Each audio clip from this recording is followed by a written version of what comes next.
ప్రతి నెల పీరియడ్ వచ్చే వాళ్ళ బాధ ఒకలా ఉంటే 2 మంత్స్కి ఒకసారి 3 మంత్స్కి ఒకసారి వచ్చే వాళ్ళ బాధ ఇంకోలా ఉంటుంది.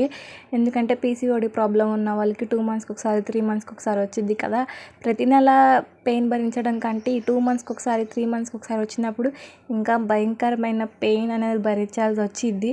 ఇంక ఇంట్లో ఎవరో ఒకరు అత్తయ్య కానీ ఎవరైనా ఉంటే హెల్ప్ చేస్తారు పనుల్లో, లేదు అంటే ఇంకా అంతే. అంత పెయిన్ తోటి ఇంట్లో పని అంతా చేసుకుని పిల్లల్ని చూసుకోవాలంటే ఇంకా చాలా కష్టము. ఇలాంటి సమయంలో పనులు హెల్ప్ చేసి మనల్ని అర్థం చేసుకునే భర్త దొరకాలంటే చాలా అదృష్టం రాసి పెట్టి ఉండాలి. నేనంతా పెయిన్తో పడుకొనే ఉన్నాను, ఇంట్లో పని అయితే ఏమీ చేయలేదు. ఇంకా అంట్లు మొత్తం అన్నీ ఇంట్లో ఉన్న సగం అంట్ల పైన ఇక్కడ ఉన్నాయి కడగడానికి. అవన్నీ కడగడం ఒక ఎత్తు అయితే అంట్లు స్టాండ్లో పెట్టుకొని పక్కకు తీసుకుని వెళ్ళి మంచిగా పెట్టుకోవడం అంటే ఇంకొక ఎత్తు.